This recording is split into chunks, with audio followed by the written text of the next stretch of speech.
ساتوی پسروینو داد شهیدانو کور داد باتورانو کور داد باتورانو کور داد باتورانو کور داد باتورانو کور ساتوی پسروینو داد شهیدانو کور داد Hello and good evening. Today, Thursday, August 14, 2025. I'm Suleiman Talash and you're watching English News Bulletin from RTA News. Let's dive into today's news updates from the country and beyond. The fourth cabinet meeting of the Islamic Emirate, led by the Islamic Emirates leader Amir al-Mu'minin Hafizahullah, was held in Kandahar province. Spokesman for the Islamic Emirate, Maulavi Zabihullah Mujahid, said that the Islamic Emirates leader gave key instructions on fulfilling responsibilities, implementing the Sharia system, solving people's problems, and serving with sincerity. Kabul municipality was tasked with building mosques in the needed areas of the Kabul city and handing them to the Ministry of Hajj and Religious Affairs. Deputy Prime Minister for Administrative Affairs Maulavi Abdul Salam Hanafi met with Maulavi Imran Afghan, the Consul General of the Islamic Emirate of Afghanistan in Jeddah, Saudi Arabia. During the meeting, the Deputy Prime Minister said that the consulate officials of the Islamic Emirate should make greater efforts to strengthen the economic, political and cultural relations between the two countries and to provide necessary services to Afghans living in Saudi Arabia. In this meeting, Maulavi Imran Afghan assured that based on the guidance of the leadership of Islamic Emirate, all consulate officials will make every possible effort to strengthen bilateral relations and to address the problems of Afghans residing in Saudi Arabia. Minister of Industry and Commerce Nuruddin Azizi met with the chairman of the board of the Interbank Processing Center and Sanjar Boltov, Deputy Minister of Trade and Economy of Kyrgyzstan. During the meeting, Mr. Azizi welcomed the activities of the Interbank Processing Center and emphasized the importance of digital cooperation between the two countries. Also in the meeting, Mr. Tuarta Bekovich said that representatives of the center will visit Kabul and hold detailed technical discussions with the relevant institutions. The Office of the Deputy Prime Minister for Economic Affairs says that there are currently 34 active, 7 semi-active and 3 inactive state-owned enterprises operating in the country. According to the figures, these enterprises generated 68.5 billion Afghanis in revenue last year and currently employ around 34,000 people nationwide. On the other hand, Maulavi Abdul Kabir, Minister of Refugees and Repatriations, met with UNHCR Afghanistan representative Arafat Jamal. He highlighted the forced deportation of Afghan refugees from Iran and Pakistan and called for relocating UN centers to Nangarhar and Kandahar. The UNHCR representative confirmed continued support and announced a meeting in Kabul next month on Afghan refugees. Turkmenistan's ambassador to Pakistan, Atajan Maulamov, is actively engaging with officials to discuss advancements in the Topi gas pipeline project in Afghanistan. The Ministry of Mines and Petroleum reports rapid progress, highlighting the completion of last year's survey of 70 kilometers and the subsequent construction of 13 kilometers. Here is the detailed story.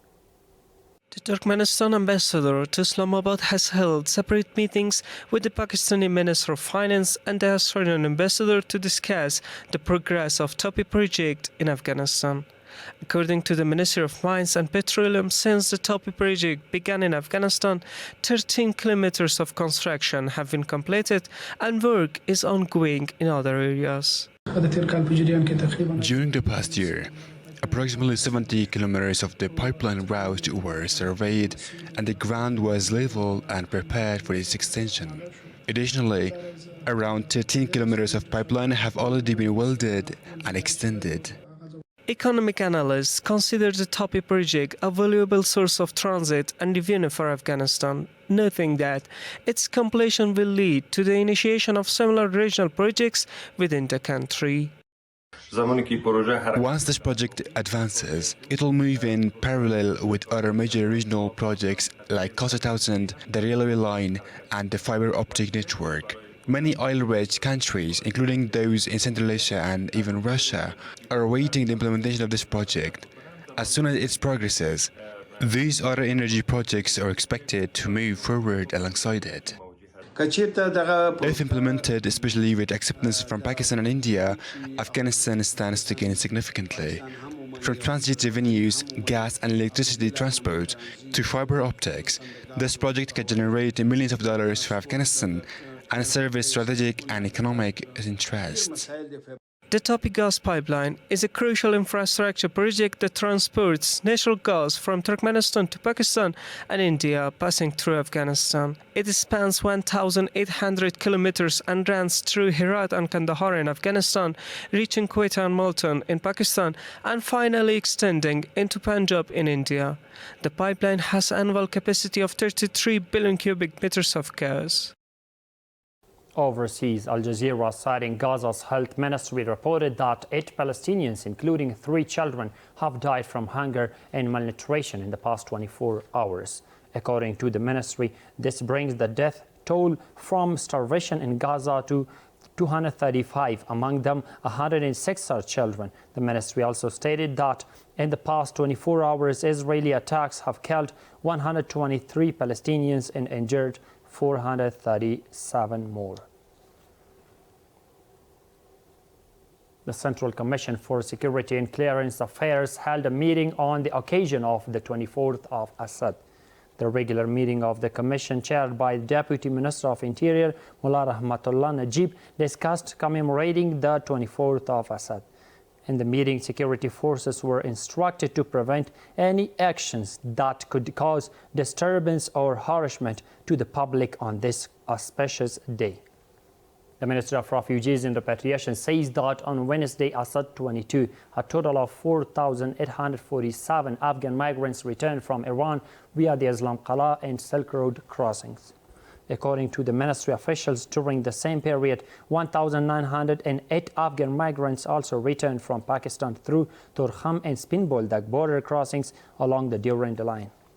The Ministry of Energy and Water announced that the Pashto Dam in Kork district of Herat province will be inaugurated today in the presence of senior Islamic Emirate officials and residents. The ministry stated that the inauguration coincides with the upcoming 24th of Assad, celebrated as the Day of Victory.